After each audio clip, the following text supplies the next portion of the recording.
अस्सलाम वालेकुम दोस्तों, कैसे हो? मुझे उम्मीद है कि आप सभी सही हो गए। न्यू अपडेट के साथ मैं आपके सामने फिर हाजिर हो चुके हैं। अगर आप कुवैत में रहते हैं या कुवैत की खबरों से हमेशा के लिए अपडेट आना चाहते हैं तो ये वीडियो आप शुरू से लेकर आखिर तक देख सकते हैं। कुछ इंपॉर्टेंट जो है इन्फॉर्मेशन मैं आपको देने वाला हूँ और ये आपको जान लेना ज़रूरी है। तो चलिए बिना देरी के वीडियो शुरू करते हैं, लेकिन उससे पहले मैं आपको बता देता हूँ, अगर चैनल पर पहली बार आए हैं तो चैनल को सब्सक्राइब करें और साथ ही साथ बेल आइकन ज़रूर प्रेस कर दें ताकि हमेशा आपको इसी तरह की अपडेट मिलती रहे और आप हमेशा हमारे साथ में जुड़े रहें। तो सबसे पहली अपडेट की तरफ बढ़ते हैं। जो बड़ी अपडेट आ रही है निकल के, अभी जो है कुवैत के अंदर बारिश का मौसम आने वाला है, जो कि मिनिस्ट्री ने काफ़ी अच्छी तैयारियां कर ली हैं और इसके हवाले से कोई भी न्यू अपडेट आएगा तो हम आपको ज़रूर अपडेट करेंगे। अगली अपडेट की तरफ बढ़ते हैं। जो अगली अपडेट आ रही है वो आ रही है खैतान एरिया से। जितने भी इलीगल तरीके के लोग हैं, अभी जो सबसे ज़्यादा लोग पाए जा रहे हैं वो खैतान एरिया में पाए जा रहे हैं। अगर आप भी किसी भी तरीके से कोई भी वीज़ा पर अगर खैतान में रहते हैं तो ध्यान रखिएगा, सावधानी बरतिएगा, क्योंकि वहाँ पे ज़्यादातर जो रेसिडेंसी एरिया है वहाँ पे काफ़ी ज़्यादा फैमिली को जो है परेशानियाँ हो रही हैं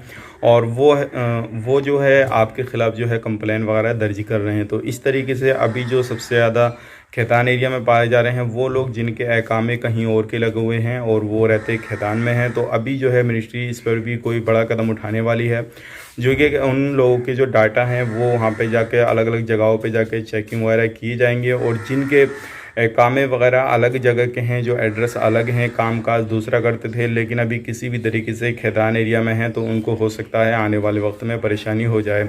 तो आप भी अगर कहीं पे भी रहते हैं खैतान एरिया में, किसी भी जगह पे रहते हैं, तो आपको सावधानी बरतने की ज़रूरत है। और अगर आपका इकामा किसी और जगह का है तो या तो आप अपना इकामा जो है चेंज करा लीजिए, या फिर आप अपना जो है इकामा जहाँ कर है वहाँ पे पहुँच जाइए। नहीं तो आपको पकड़ने के बाद में जो है आपको आपके देश डिपोर्ट कर दिया जाएगा और हो सकता है आने वाले वक्त में आप पर फ़ाइन वगैरह भी लग जाए। तो इन चीज़ों का आपको ध्यान रखना है ख़ास तौर के, नहीं तो आपको परेशानी हो सकती है। और ये जो चीज़ है ज़्यादातर बताया जा रहा है इलीगल तरीके के जो लोग हैं वहाँ पे रहते हैं, और ये चीज़ जो है सभी बड़े बड़े एमपी जो बड़े बड़े अधिकारी हैं उनका भी यही कहना है, जितने लोग हैं उनके ख़िलाफ़ जो है कार्रवाई की जाए।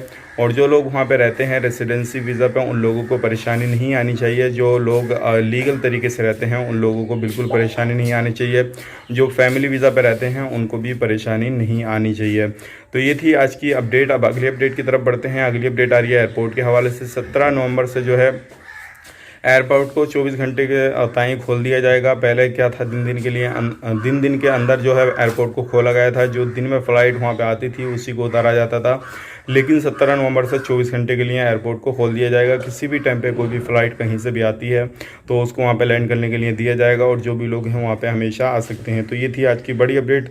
और अगली अपडेट की तरफ बढ़ते हैं। जो अगली अपडेट आ रही है यूएई के हवाले से आ रही है। जो यूएई में वीज़ा अब दिया जाएगा जिनके पास में डिग्रियां वगैरह हैं, जो बिजनेसमैन हैं, जो बिज़नेस करना चाहते हैं यूएई के अंदर, तो उनको 10 साल का एक ही बार में वीज़ा दिया जाएगा।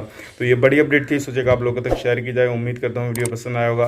पसंद आए तो लाइक करें, शेयर करें। चैनल पर पहली बार आए तो चैनल को सब्सक्राइब करें। तो चलिए फिर मिलेंगे किसी नए वीडियो में, तब तक के लिए आप अपना ख्याल रखें, अपनी फैमिली वालों का ख्याल रखें। Take care, bye bye.